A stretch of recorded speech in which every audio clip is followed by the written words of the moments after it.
ఓకేనా. అందరికీ నమస్కారం.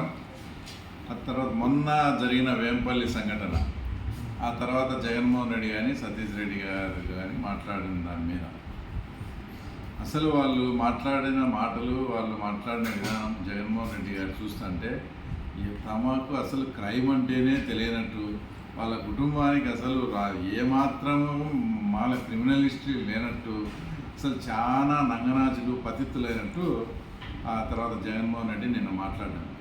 అక్కడ జరిగిన ఇన్సిడెంట్ కూడా మీకు 2 నిమిషాలు చెప్తాను. ఎప్పుడైతే జనరల్ ఎలక్షన్స్ అక్కడ జరిగిందో సతీష్ రెడ్డి గారు కానీ తర్వాత జగన్మోహన్ రెడ్డి గారు వాళ్ళంతా కూడా మేమంతా కూడా ఒకటయ్యాము.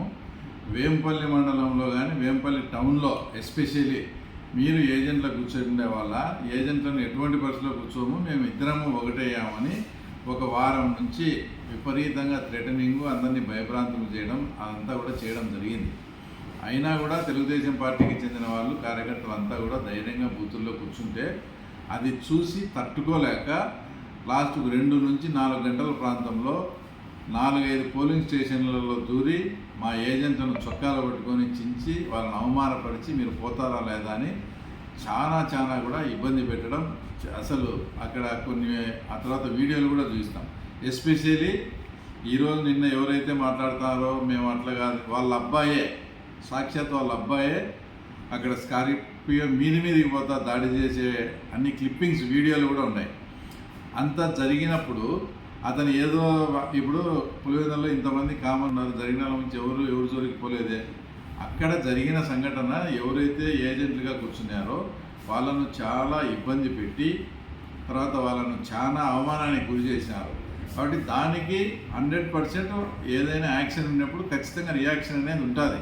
దాంట్లో అది అందరికీ ఏదో అంటే మొత్తం అందరికీ తెలుసని అనుకోవడం, వాళ్ళకి ఎవరైతే అవమానం చేసింది, ఇబ్బంది పెట్టింది మీరు కాబట్టి ఆ రకంగా వాళ్ళు చేయాల్సి వచ్చిందేమో.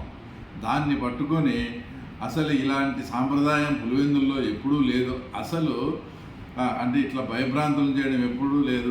అసలు జగన్మోహన్ రెడ్డి గారు కానీ వాళ్ళ కుటుంబము ఇంతవరకు మనుగడ సాగించిందంటే మర్డర్లు చేసి ప్రజలను భయభ్రాంతులు చేసి ఆ భయం మీద కట్టిన పునాదులతో ఈరోజు మీరు రాజకీయం నడుపుతూ ఉన్నారు.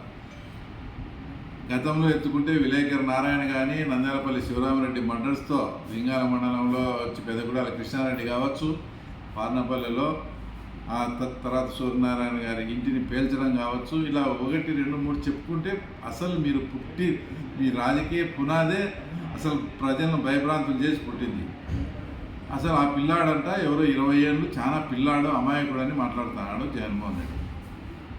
ఇదే జగన్మోహన్ రెడ్డిని సూటిగా ప్రశ్నిస్తూ ఉన్నాం. 2005లో